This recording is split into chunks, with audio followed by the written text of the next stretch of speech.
Purihin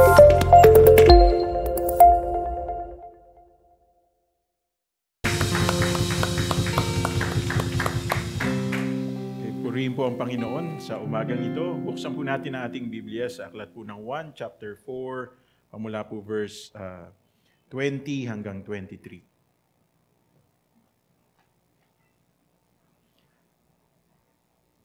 Ang aming mga ninuno ay sumasamba sa Diyos sa bundok na ito.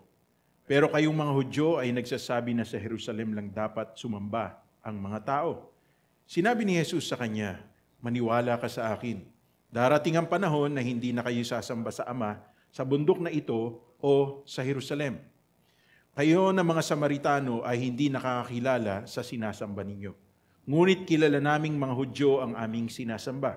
Dahil sa pamamagitan namin ay ililigtas ng Diyos ang mga tao.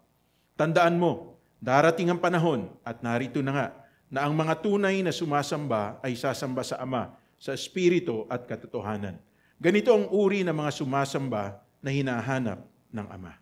Pagpalain po tayo ng Diyos sa pagkabasa ng Kanyang banal na salita. Tayo po'y manalangin.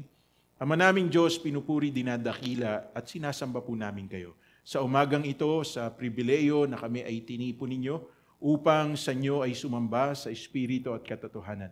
Salamat, Panginoon, sa taglay naming kalusugan, kalakasan, kagalingan ng pangatawan. At salamat din, Panginoon, sa pribileyo na kasama ang aming mga mahal sa buhay, kami ay lumalapit po sa inyo. Ang dalangin namin, Panginoon, kung paano naging katanggap-tanggap sa inyo ang bawat awiting papuri at pasasalamat. Ngayon, pagpalain ninyo ang inyong salita na aming pong pag-aaralan. Hayaan niyo ang banal na Espiritu ang siyang lubos na maging dakilang tagapagturo po namin, Panginoon, at gamitin niyo po lamang akong kasangkapan upang ang inyong kalooban ang maipahayag sa aming pong kalagitnaan. Salamat, Panginoon, katagpuin niyo rin po ang lahat ng mga kasama naming online at kayo rin ng Diyos na kumilos upang ang bawat isa ay magkaroon ng ganitong pagkakataon na on-site we come together to fellowship with one another and to glorify you in the midst of your people who have gathered. To you we give all the glory, honor, praise, and adoration. In Jesus' mighty name we pray. Amen. Amen. Palakpakan po natin ang Panginoon. Nakaupo na po kayo. Praise the Lord. At salamat sa Diyos. Nagkita-kita po muli tayo. Supposedly, si Sister Cathy po ang nandito. Kaya lang hanggang ngayon, hindi pa rin po siya magaling sa kanyang ubo. Dumarating po yung pagkakataon na bigla na lang po siyang sinasasal ng ubo. At mahirap para sa kanya po yun. Kaya nagpasya po ako na lang uli ang magbabahagi ng salita ng Panginoon. Okay lang po ba yun? Wala naman kayong magagawa eh. Okay, so we have concluded our lesson about discernment. At ngayon, ang pag-aaralan natin, anong meron? Tanong mo nga sa katabi mo, anong meron? Yan, okay? So let's come to the practical side ng buhay natin bilang mananampalataya. Isang araw po kasi, habang ako ay nagmamaneho, napaisip na lang ako, ano kayong meron? At bakit maraming Pilipino ay marami po silang pinaniniwalaan ng mga bagay-bagay na hindi po nila lubos na naintindihan. Okay? Ito po ba, meron po ba kayong ganyan sa inyong tindahan? Sa inyong opisina? Alam niyo po ba na yung pusang kumakaway na yan ay nagdadala raw ng biyaya? Okay? Nagdadala ng mga customer at naghihikayat ng mga tao para bumili sa iyong tindahan. Pero salamat na lang sa Panginoon, walang ganyang pusa sa tindahan ni Ate Lilibet. Okay? So, ito, meron po ba kayong ganyan? Yang bamboo plant na yan, nagdadala rin daw po yan ng positive energy. Okay? Baka kasi puro negative kayo di baka kailangan nyo magtanim ng kawayan. Marami pong ganyan sa kagubatan, di ba? At marami ring ahas na namamahay po dyan. Mahirap, baka mamaya akala natin positive energy ang dala po niyan, pero hindi natin lubos na unawaan. At eto pa, yung tinatawag na money tree. Okay? Napakahirap magkaroon ng ganyan kasi baka mamaya biglang nakawin niya. Ginto kasi, di ba? So, kaya lang maraming Pilipino, kahit na hindi Chinese, naglalagay ng mga ganyan. Kayong pusang kumakawin ng ganun-ganun. Baka sa dashboard nga na sasakyan nyo, meron pa niyan. O eto pa. Okay? Bagamat ito po ay nagdadala raw, okay, sabi dito, swerte sa money magnet, swerte sa health, long life, swerte sa love, stable relationship, Proteksyon, maiingatang mata, balik sumpa, okay? Proteksyon sa paglalakbay, iwas kapahamakan at panganib, nakakapagpaamo ng tao, uy, maganda yun, no? Nakakapagpaamo ng tao, nakakatanggal ng galit, nakapagpapalakas ng katawan, mabilis na paggaling sa health, okay? Ito ang pinakagusto ng marami. Pampaulan ng maraming swerte, makabawi at makaahon sa negosyo. Ito, baka gusto niyo pang humabol. Okay? Naka-sale siya hanggang bukas, October 30. Di ba? Okay? Para hindi kayo tablan. Okay? Okay? Para kayo si Pepeng Agimat. Okay? Bagamat natatawa tayo, di ba? Pero alam niyo ba na talagang maraming Pilipino, available na nga online eh. Ganyang katindi. Ibig sabihin, anong meron ang mga bagay-bagay na to at bakit pinapatronize ng maraming Pilipino? Ang tanong ko sa inyo, anong meron kayo sa bahay ninyo? Anong meron kayo sa buhay ninyo? Anong meron kayo sa katawan ninyo? Kasi though these are just, paniniwala ng tao na maaaring wala namang nagiging effect sa kanya, okay? Dahil pinaniniwalaan lang niya yung sinasabi ng ibang tao, kaya siya napapabili ng mga ganito. Pero anong meron tong mga bagay na to para lubos tayong magtiwala? Eto pa. Okay? Anong meron at bakit maraming tao nagse-celebrate ng Halloween? Alam ko po na ituro ko na to, pero just for emphasis sake, baka kasi mamaya o bukas, makalawa, may biglang magbihis sa inyo. Okay? I-reveal nyo na yung tunay ninyong pagmumukha. Di ba? So, ano bang sinasabi ng Bible? Halloween, okay? It came from it started during the 1900s in Northern Europe. Na ang ibig sabihin po nito ay All Hallows Evening before All Hallows Day on 11:01, on November 1. So ibig sabihin mga kapatid, sineselebrate ang Halloween ng October 31 hanggang November 1. Ano ba yung November 1? All Saints Day. Ang All Souls Day ay November 2, base sa pag-celebrate ng simbahang Katolika. Okay? Kaya lang, ang hindi po naintindihan, may mga tao po na nagko-costumes, ginagamit nila yung, nakita niyo yung itsura ng bata kanina, di ba?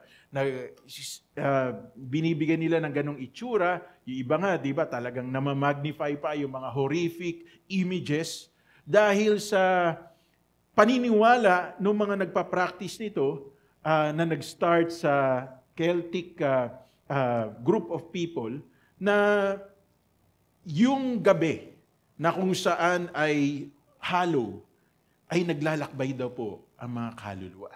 So para hindi sila gambalain, nagsusuot sila ng mga itsura, costumes, para hindi raw sila gambalain ng mga kaluluwang naglalakbay. The origin and meaning of Halloween are derived from ancient Celtic harvest festivals. Kaya makikita po natin, okay, meron pong pumpkin, sapagkat nung panahon po na yan ay marami po nag-harvest po sila ng maraming pumpkin o dito sa atin mas kilala bilang kalabasa. Did you know Halloween originated under the title of Samhain? The festival centered on appeasing the world of gods. Throughout the centuries, different cultures adopted various elements from Samhain, including sacrifice, costumes, and celebrating the lives of the dead.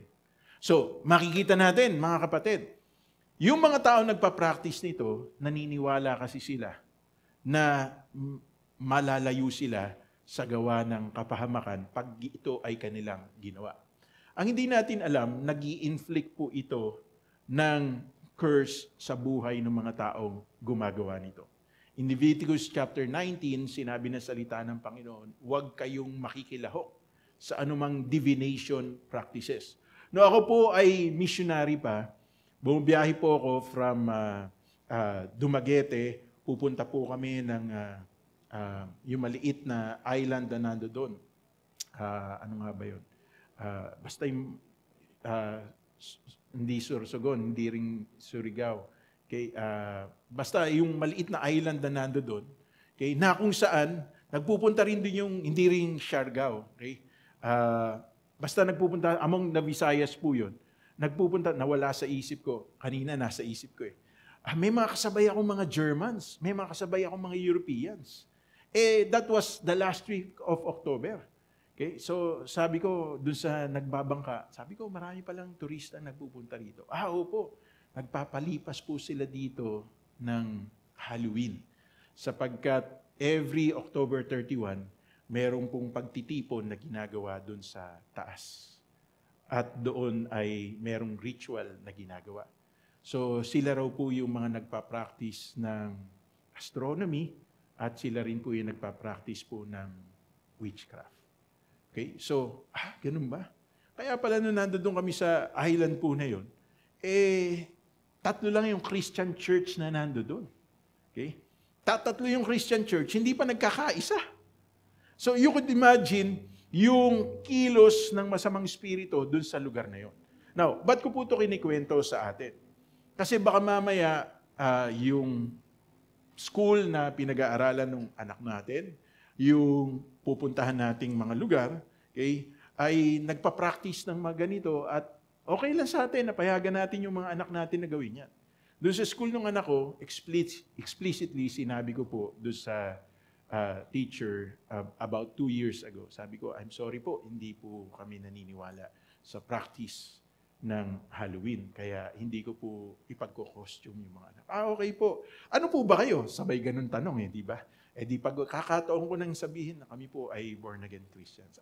Okay po. So, may mga bagay kasi na kung akala natin hindi makakapagdala ng kapahamakan sa atin, sapagkat maraming taong gumagawa, hindi natin lubos na naunawaan ang magiging implication nito sa atin.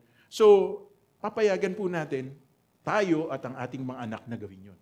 Pero ang hindi natin alam, mga kapatid, it inflicts negative spirits in us and it inflicts curses sa buhay ng tao.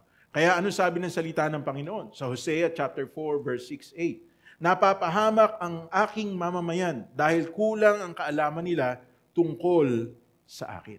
Okay? My people perish because of lack of knowledge. And this is the reason why we need to read the Word of God. Because if we don't know the Word of God, then we will just go with the flow. At ganyan ang maraming nangyayari sa maraming tao sa mundong ito.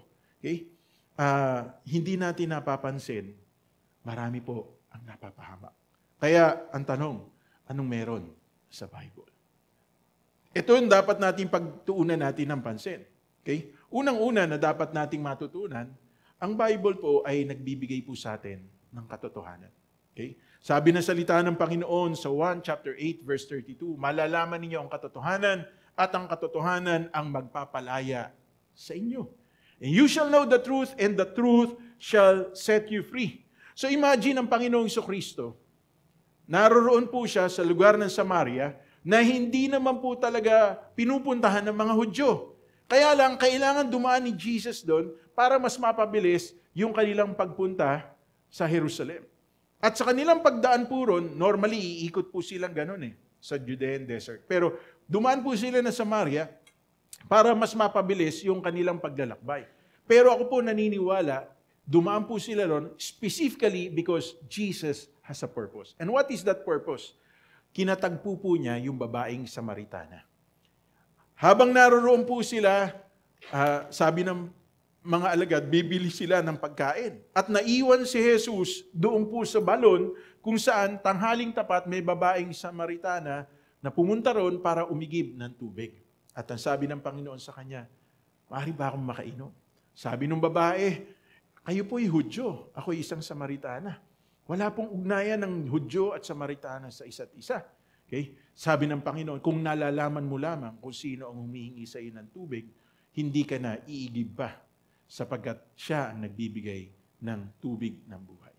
Tapos, nagkaroon po sila ng conversation. At sa conversation nila, tinanong siya ng Panginoon. Sabi ng Panginoon sa kanya, isama mo rito ang iyong asawa. At sabi ng babae, wala po akong asawa. Tama, sabi ng Panginoon. Okay? 5 ang iyong naging kasama at ang kinakasama mo ngayon ay hindi mo pa rin asawa. And then came this very intriguing conversation.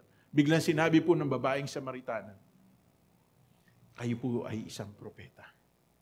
At biglang sinabi ng babaeng ito, ang mga ninuno po namin ay sumasamba sa bundok na ito. Pero kayong mga Hudyo ay nagsasabi na sa Jerusalem lang dapat sumamba ang mga ito. Sinabi ni Jesus sa kanya, maniwala ka sa akin, darating ang panahon na hindi na kayo sasamba sa Ama sa bundok na ito o sa Jerusalem. So, in that conversation, kung ating papansinin at ilalagay natin ang ating sarili doon sa sitwasyon ng Samaritana, kung kaharap po natin ang ating Panginoon, di ba tayo biglang magugulat? Okay? All their life, they believed that they worship God in that mountain kung saan nagpakita ang Diyos kay Jacob. And all the Jews, they believed na God should be worshipped in Jerusalem. And then came the Lord Jesus Christ telling her, time will come that neither on this mountain nor in Jerusalem shall people worship God. So, hindi ba tayo magugulat noon? Parang sa panahong ito, di ba? Hindi ba tayo nagugulat na bigla na lang ang salita ng Panginoon ay nagiging palasak na. Ibig sabihin na ipapangaral na.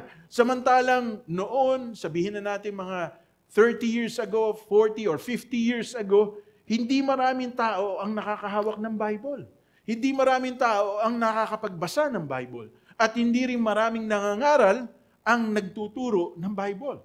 Oftentimes, ang itinuturo po nila ay kung anong doktrina ng pananampalatayang kanilang kinabibilangan. But here we are now in our generation today.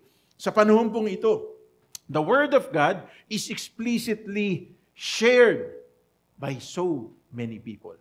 And ang katotohanan, still, the Bible is the number one book sold every year.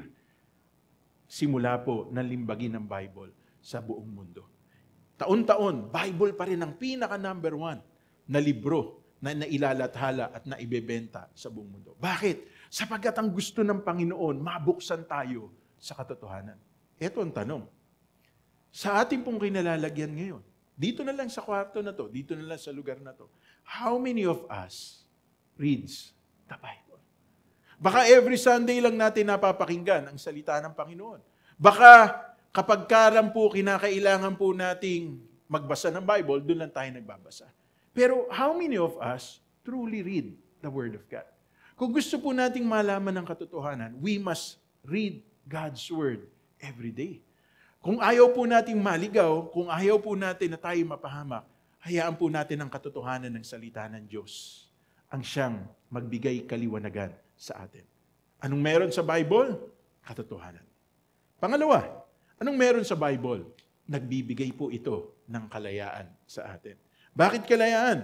Ang sabi po ng salita ng Panginoon, in same verse, malalaman ninyo ang katotohanan at ang katotohanan ang magpapalaya sa inyo. Bakit ba tayo makakalaya? Kasi marami tayong maling paniniwala na ngayong nalaman na natin ang katotohanan, nagiging dahilan yon para mabuksan tayo at kung paniniwalaan natin yon, makakaranas tayo ng tunay na kalayaan. Nung ako po ay hindi pa lubos na mananampalataya, taon-taon, marami po akong binibili. Okay? Sa paniniwala na yun na makapagliligtas sa amin. Taon-taon, pag mahal na araw, bibili po ang aking mama ko, ng palaspas. Okay? Pipila sa mahabang pila sa loob ng simbahan, aantayin para bang kulang na lang yung buong balde ang ibuhos sa'yo sa paniniwala na liligtas ka. Na sa bagyo, sa kulog, sa earthquake, sa ano pa mang catastrophe, ililigtas ka pagka may palaspas ka nun. Sa loob-loob ko nga, dapat pala punuin na lang ng palaspas yung bahay namin, di ba? Mga pamahiin, mga superstitious beliefs na kinalakhan ng bawat isa po sa atin. Kaya lang ngayon na tayo nagbabasa ng salita ng Panginoon at naliliwanagan natin, base sa sinasabi ng salita ng Panginoon, yun ay mga ginawa lamang katuruan ng tao. So, kaya napakahalaga that we read God's Word. Because every time we read God's Word, then the truth is declared to every one of us and it sets us free sa mga maling paniniwala po natin. Kaya nga, halimbawa na lang, di ba? kapag meron kang appliance na ayaw umandar, anong sinasabi? Go back to the owner's manual. Step by step, tignan mo. Ang kauna-unahan palaging sinasabi po ron, make sure that the power is on. Baka mamaya kaya ayaw gumana kasi, hindi pala talaga nakasaksak o hindi nakaswitch. Diba? Pero magkatapos nun, step by step, sinundan mo at ayaw pa rin gumana, ang pinakahuli doon, go to your nearest service center. Parang ganun din ang salitahan ng Panginoon. Okay? Step by step, itinuturo sa atin at pag wala na po tayong magawa, dali na po natin sa Panginoon. Malinaw po ang salita ng Panginoon, nagpapalaya po sa atin. Di ba tayo nagpapasalamat, mga kapatid? Kung hindi po tayo nakalaya sa mga ganitong maling paniniwala, bukas makalawa, makikipagsiksikan po tayo sa sementeryo. Okay? At kung hindi man tayo makipagsiksikan, sigurado yung labas ng pintuan ng bahay natin, marami nakatulos na kandila. Sa paniniwala po na wag po tayong dalawin ng ating mahal sa buhay na yumao na. Kaya lang, ang lahat po ng yan, sabi ng Hebrews chapter 9, verse 27, it is appointed unto man to die once, and after this, judgment. So meaning to say, kapag ang tao po ay namatay, tapos na po, meron na po siyang destination na pupuntahan. At yung pong mga namatay, hindi na po siya makababalik para dalawin tayo. Imagine this, kung ang mga taong namatay ay makababalik, wala pong crime na hindi nalutas. Ngayon po, siguradong nakakulong o siguradong nahatulan na po ng habang buhay o di kaya po bitay, yung pumatay kay Ninoy. Di po ba? Yung naging dahilan, ba't namatay po si Jesse Robredo? So, yung mga ganong bagay.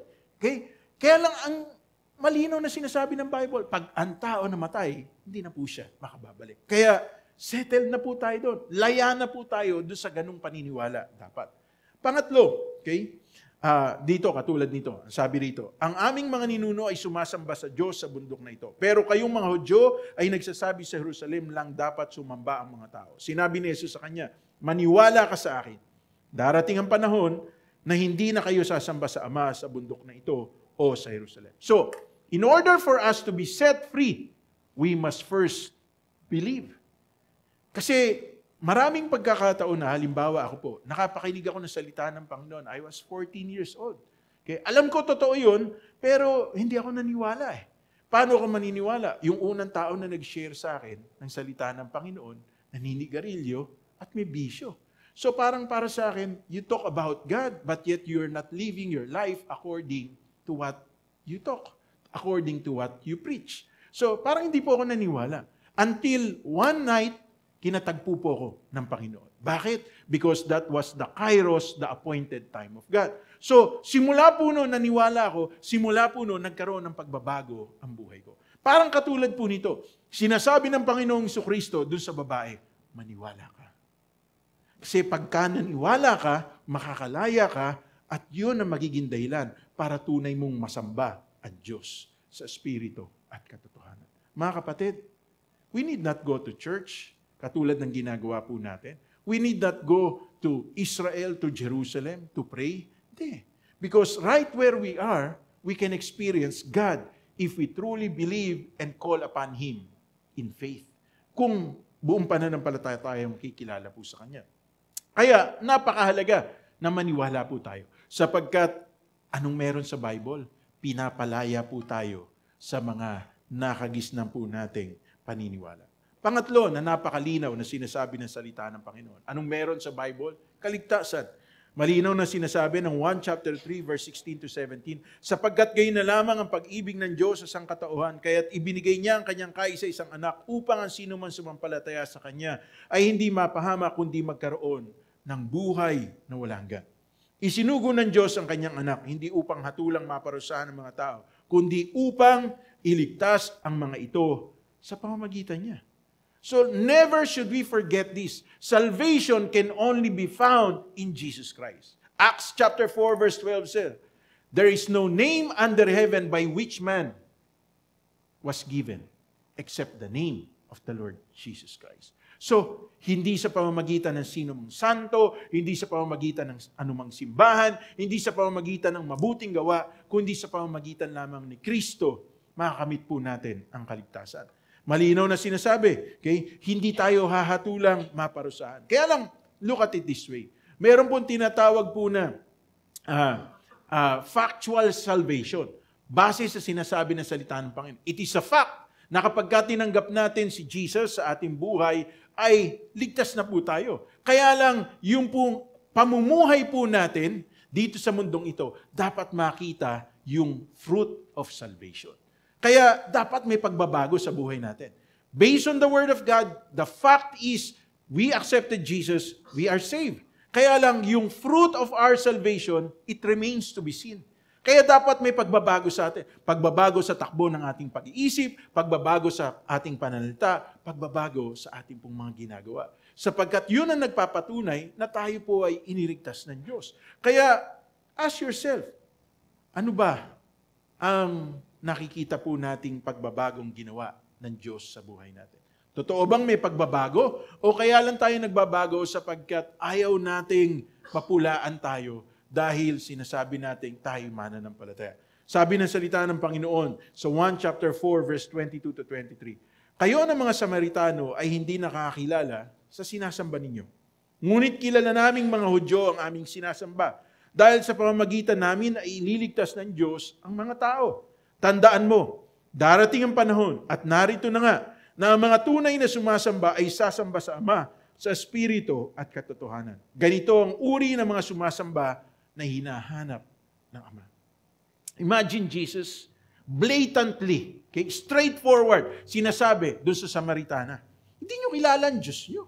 Okay? At alam nyo ba, na ang kaligtasan ay sa pamamagitan lang namin. Sa panahon natin ngayon, kung ito'y sasabihin po natin sa lahat ng tao, hindi nyo kilala ang Diyos nyo. Alam nyo ba, ang kaligtasan ay sa pamamagitan lamang ni Jesus? Kaya kinakailangan ipanganak kayong muli. Kinakailangan ma-born again kayong muli. Pag sinabi po natin yon, sasabihan tayo, masyado naman tayong nag-o-ostracize ng mga tao. Masyado naman nating sinasabi na tayo lang maliligtas, sila hindi. Kaya natin nasasabi yun because Jesus Himself told this woman, malibang manalig ka sa akin, malibang maniwala ka sa akin, at malibang kilalanin mo ang Diyos ng mga Hudyo, saka ka lang maliligtas.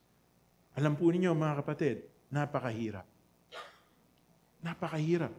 Sapagkat maraming tao, they want the blessings from God, but they do not want to live their life according to the will of God.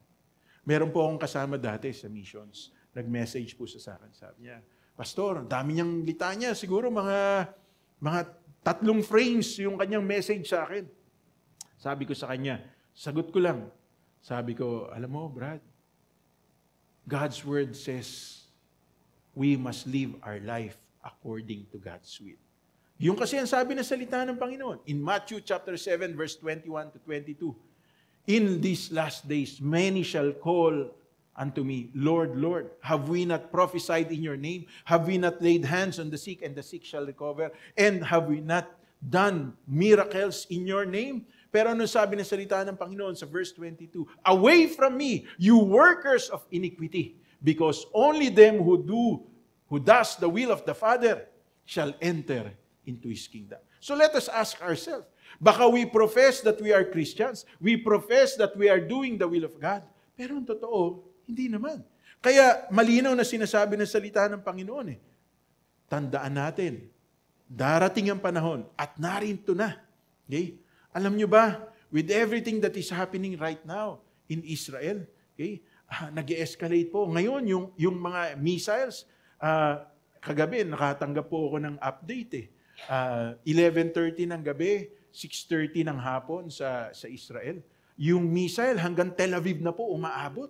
Ibig sabihin, malayo na yung mga missile na nakakaabot. Dati hanggang Gaza lang, hanggang Tel Aviv. And then, hanggang Jerusalem na po yan. Ano nang mangyayari ngayon? People will come together. At marami ngayon, okay, nagrarally po sila sa America and other parts of the European countries. Nagrarally sila, sinisisi nila ang Israel. Dapat itigil na ng Israel ang pambobomba para yung mga Palestinians, yung mga tao sa Gaza, makapamuhay na ng payapa. Ang tanong, sino ba nagsimula ng gulo? Sino ba ang nagmassacre dun sa more than 1,500 families na nasa loob ng kanilang mga tahanan? Bigla na lang kinuha, bigla na lang pong inilabas ng bahay, pinagpapatay. Sino ba ang gumawa nun? Hindi naman Israel tandaan po natin, ginawa ng Hamas ang paglusob sa Gaza. Doon sa mga bahay ng mga Israelis na nandoon, ginawa ng Hamas yun sa araw ng Sabat. Sa araw na dapat silang sumamba sa Diyos. It was 50 years ago during the Yom Kippur War. Also, during the day of Sabbath, nang bigla na lang lumusob ang mga sundalo ng Syria, bigla na lang lumusob ang mga sundalo po ng Egypt, and they were about to get the Golan Heights. Pero in that 6-day war, hindi pinahintulot ng Diyos na makuha ang Golan Heights. Nakubkob ng Israel. And for 50 years, inaalagaan lang. Ngayon, eto po ang biglang nangyari. Okay? Sa isang iglap, wala silang intelligence, nalulusob uli ang mga kalaban nila sapagkat panatag na panatag sila. Hindi po kasi nila inaasahan, naniniwala sila doon sa sophisticated technology na meron po sila, yung Iron Dome na meron po sila. Ang hindi nila nalaman, through groundwork kumilos ang Hamas. By word of mouth. May mga signs lang po sila na ibinibigay, kaya napakahirap po. Bakit ba dito sa Pilipinas hanggang ngayon may insurgency pa rin? Okay? Meron pa rin mga NPA. Kasi nakakahalubilo po sila sa mga normal na tao na hindi alam ng ating pong military, hindi alam ng ating pulis, na sila po ay kabilang na doon sa mga rebelde laban sa ating pamahalaan. So ganun po ang nangyari sa Israel ngayon. Ang pinaka-karumal-dumal na pangyayari na kaya natin ito ay hindi po tinatanggap. I, as your pastor, I'm declaring this to you right now. Kaya natin ito hindi tinatanggap.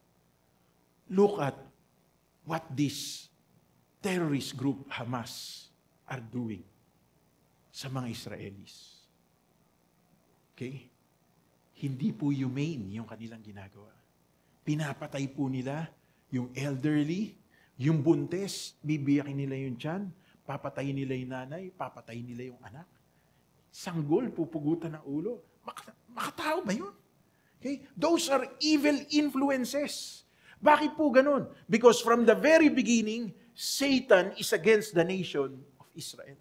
Because from the very beginning, God has promised the Messiah to come from Israel. At hindi lang po yun. Si Hitler, paano po ba niya pinatay ang mga Hudyo? 6 million Jews. Pinatay niya sa pamamagitan po ng gas. Genocidal. Okay? Pinatay po silang lahat. Nag-scatter ang Hudyos all over the world. Now, ito po nangyayari ngayon.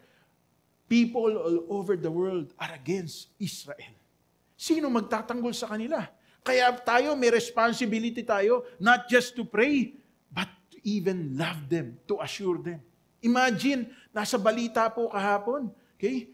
Yung isang Pilipina, okay? Ewan ko po kung napanood po ninyo. Nabasa ko lang po yun eh. On the way here, nag-update po yung GMA. Pinanood ko po yung video. Okay? 95 years old na babae, ang inaalagaan po niya. Siya po ay 30 plus years old. Ang Camille ang kanyang pangalan. Healthcare worker po siya.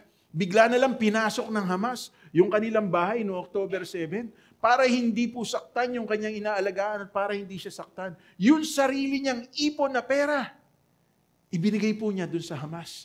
Pati po yung lahat ng ipon po niya na mga valuables, ibinigay niya.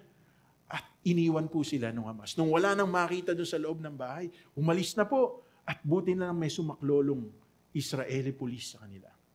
Kaya umiiyak po siya. Okay? Now, ba't ko po ito kinikwento sa inyo? Sapagkat maraming tao sa panahong ito, naniniwala sila, ginagawa nila yung mga bagay na yon at nakalulugod sa Diyos. Katulad ng itong mga Hamas na to. Alam nyo ba ng paniniwala ng mga Muslim extremists, if they kill a Jew, they kill a Christian, they would be rewarded 7 times by Allah. And directly, pagka nag-suicidal bombing sila, diretso kagad sila sa langit. Samantalang ang Diyos na ipinapangaral po natin ay Diyos ng pag-ibig. Diyos na nagtuturo sa ating magpatawad. Diyos na nagtuturo sa ating mamatay tayo sa ating sarili. Kaya nga napakahirap sumunod sa Diyos na pinaglilingkuran natin. Kasi meron tayong sakripisyo na dapat gawin. Katulad ng ginawa ni Kristo. Pero salamat na lang sapagkat malinaw na sinasabi ng salita ng Panginoon, ang kaligtasan natin ay hindi sa mabubuting gawa, kundi dahil sa ating pananampalataya kay Kristo Jesus na ating pong Panginoon. Palakpakan po natin ang Panginoon. And lastly, Okay? Anong meron sa Bible? Binibigyan po tayo ng katwiran. We are given righteousness. Sabi ng unang Pedro chapter 2 verses 24 to 25, si Kristo ang umako sa mga kasalanan natin nang ipako siya sa krus para iwanan na natin ang buhay na makasalanan at mamuhay ng matuwid. Dahil sa mga sugat niya, gumaling tayo. Para tayong mga tupang naligaw noon, pero nakabalik na tayo ngayon sa Panginoon na tagapag-alaga at tagapagbantay ng ating buhay. So, napakalinaw na sinasabi ng salita ng Panginoon. Ginawa tayong matuwid dahil kay Kristo na pinaniwalaan po natin. Kaya dapat yung pamumuhay po natin, mamuhay po tayo ng kalugod-lugod sa ating pong Panginoon. Kahapon po, nag-dedicate po ako ng bata. Okay? At may mga kasama rin po tayo sa church, sa kabanatuan, na mga tumatakbo rin po. Okay? Si Russell, okay, tumatakbong SK chairman. Si Sister Lot ay number 1 na kagawad sa kanilang barangay. In respect dun sa kanyang barangay chairman, gusto na sana nung ibang mga kasama niyang kagawad, siya na tumakbong barangay chairman. Sabi niya, wag, may isang term pa naman. So, hayaan na natin si kapitan ng tumakbo. Okay? So, nandoon po. So, naikwento nila sa akin, may isang barangay sa Kabanatuan na nagkaroon ng commotion. Okay? Sapagkat nagkasalubong at nahulihan na namimigay ng pera. Okay? Sabi na, may kumanta. Sabi, kung may singer, may composer. At naituro kung sino yung composer, yung tumatakbong barangay. Chairman, ng lugar po na yun. Nakakalungkot. Ba't nakakalungkot? Because she is known as a Christian. Kaya lang yung pressure ng politika, yung pressure ng kaalyado niya, kaya wala siya nagawa. At yung pressure ng mga taong nasasakupan niya, sabi, kung hindi tayo magbibigay, matatalo tayo. Kaya lang, bilang mananampalataya, ito ba yung gusto nating sistema na kailangan lakaran natin, manalo lang tayo? Di ba kapag kakalooban ng Diyos, mangyayari kung anong plano ng Diyos sa ating buhay? Di po kami matutuloy sa Koreang mag-asawa. Bagamat may visa ako. Kasi ako lang nabigyan. Yung misis ko, hindi. Sabi ng misis ko, bahala ka. Pagka nakadinig kayo ng bahala ka sa misis nyo, alam nyo na ako nagsabihin nun. Kung hindi, bahala ka habang buhay. Di ba? So, marunong naman po ako mag-discern. Ituro ko na sa inyo. Kaya nang sinabi ng misis ko, bahala ka, alam ko na kung anong kalalagyan ko. Okay, so yung ibang kasama namin, tutuloy ng Korea, sabi pa sa akin ng mga kasama kong bishop, Pastor, kailangan tumuloy ka, ikaw ang direktor. Hanapin ka sa immigration. Ano hanapin sa immigration? Kaya visa ang hinahanap sa immigration, hindi yung kasama ninyo sa organisasyon.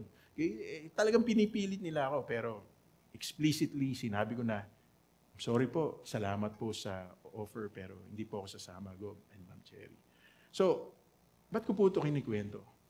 Alam niyo, mga kapatid, may mga bagay sa buhay natin if we seek the perfect will of God in our life. Peacefully, we can let go. Yun sa mga bagay na gusto nating makamit. Okay?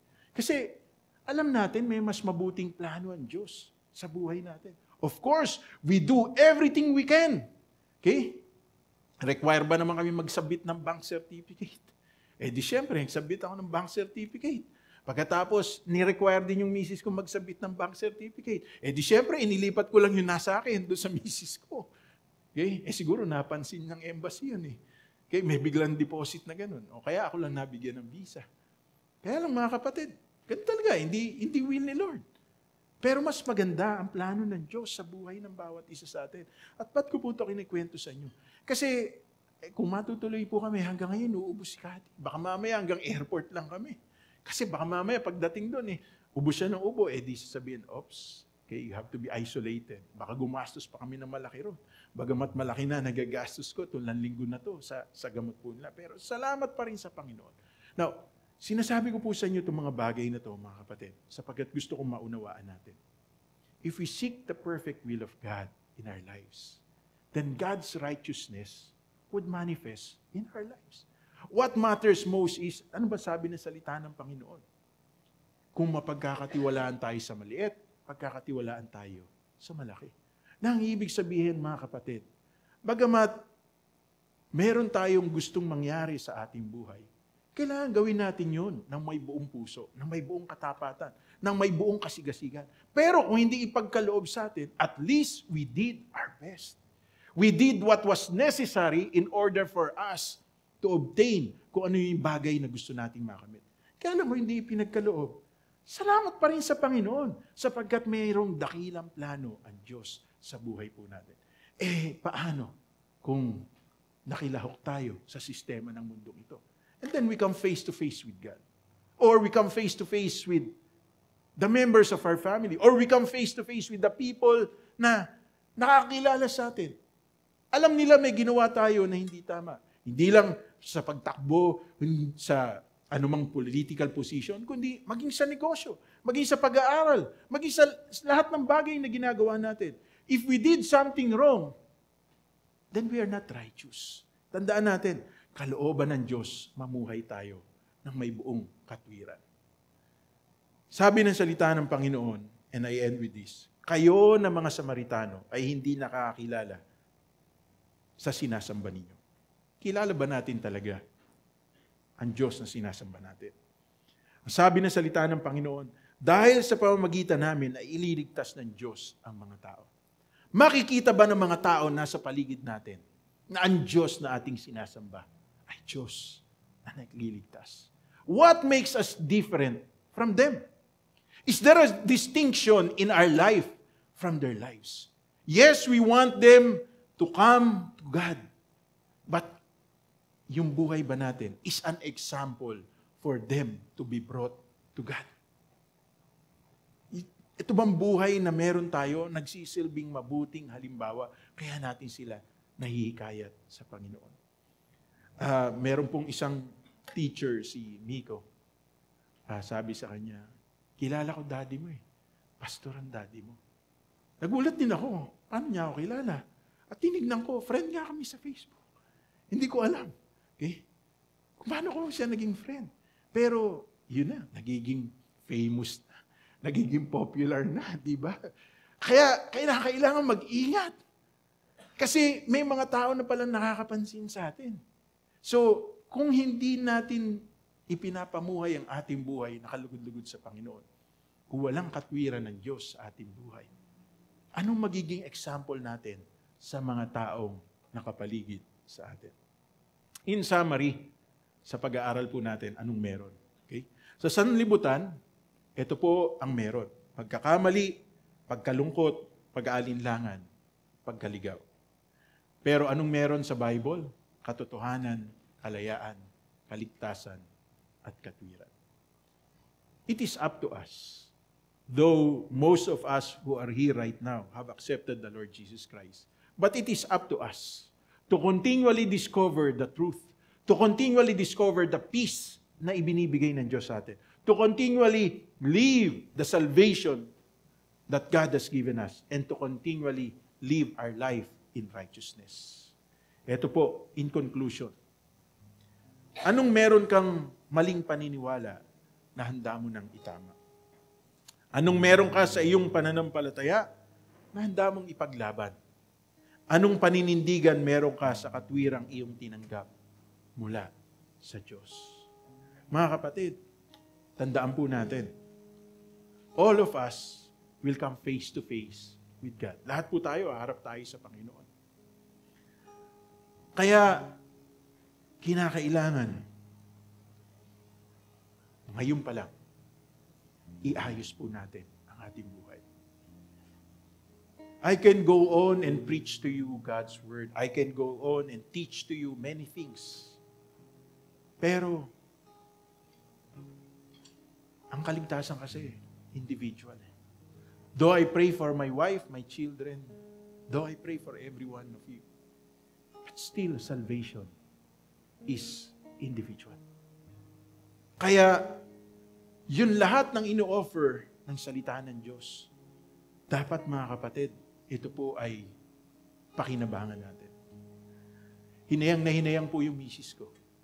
Sapagkat, nung bumili kami ng camera para sa church, na napakalaking halaga, 85,000 po. Merong promo yung credit card. Kaya lang, hindi niya na-apply kagad. So hindi niya na-avail. Meron sanang 5,000 pesos na gift check. Hindi niya na-avail ngayon. Di ba nakakahinayang talaga? Laking halaga nun, 5,000 pesos. Pero yun ang dahilan kung bakit nagme-message sa atin yung bangko at dapat nating basahin.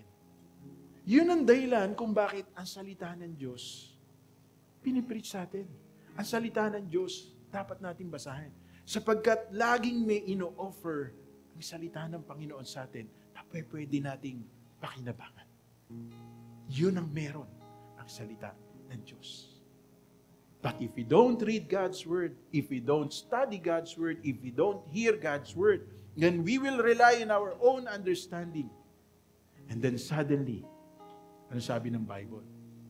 Suddenly, distraction will come on us. Hindi naman tayo tataboy ng Panginoon. God will always be there to accept us. But when will we learn to fully surrender our life to the Lord? Kaya nga ang tanong dyan, anong meron tayong maling paniniwala na handa na nating itama? Anong meron tayo sa ating pananampalataya? Handa na nating ipaglaban. At anong paninindigan meron tayo sa katwiran na ating tinanggap mula sa Diyos? Can we all stand up? Napakabuti po ng Diyos sa ating pong buhay. And all we need to do is to offer our life to reciprocate God's goodness sa buhay po natin. As we sing this song, awitin po natin ang taos mula sa ating puso. I-express po natin ang ating lubos na pagmamahal po natin sa Panginoon. At payagan po natin na sa pamamagitan ng sandaling ito ay maranasan po natin ang pag-ibig ng Diyos sa ating buhay. I love you, Lord, for your mercy never fails me. And all my days I've been held in your hands. From the moment that I wake up until I lay my head, oh, I will sing of the goodness of God.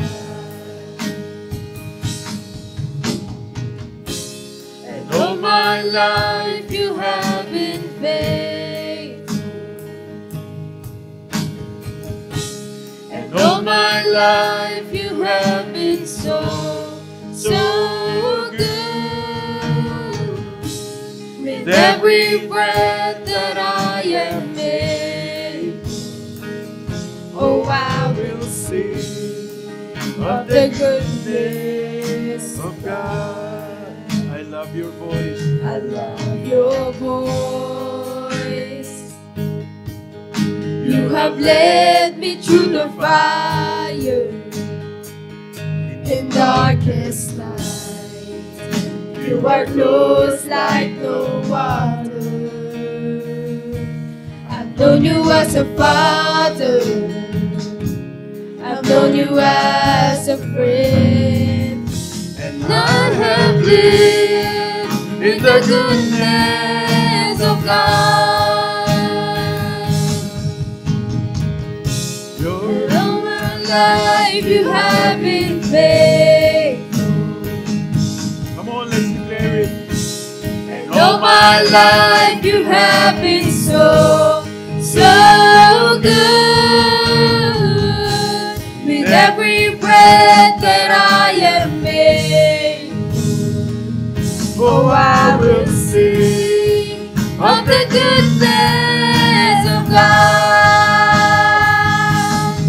All my life. And all my life you have been faithful. And all my life you have been so good. With every breath that I am able, oh, I will sing of the goodness of God. Your goodness is running after, it's running after me. Your goodness is running after, it's running after me. With my life laid down, surrender now, I give you everything. Your goodness is running after, it's running after me. Once again, let's declare. Your goodness is running after, it's running after me. Your goodness is running after, it's running after me. With my life laid down, I'm surrendered now, I give you everything. Your goodness is running after, it's running after me.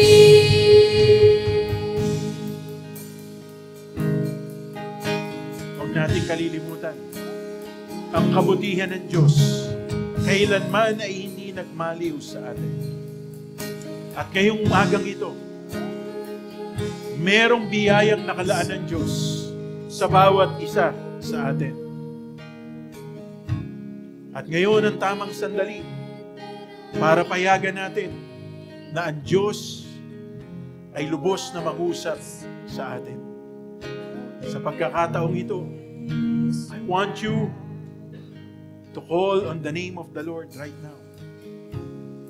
Salvation has always been available to those who call upon the name of the Lord.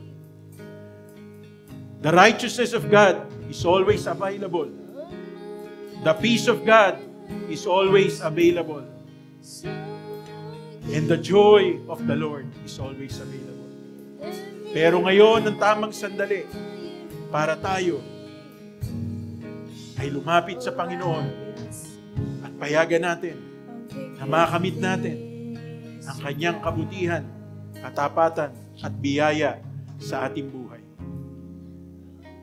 Payagan natin ang Panginoon na mangusap sa atin. Manahimik tayo sa presensya ng Panginoon sa sandaling ito. And let us allow the Holy Spirit to speak to us. God will always be here for us. God will always give us another chance. But we must also allow ourselves to be fully surrendered to Him.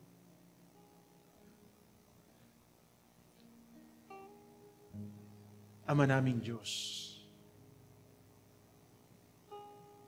your goodness is always running after us. Forgive us for the many times na hindi po namin napahalagahan ito. For the many times na nagtiwala kami sa sarili naming kakayanan.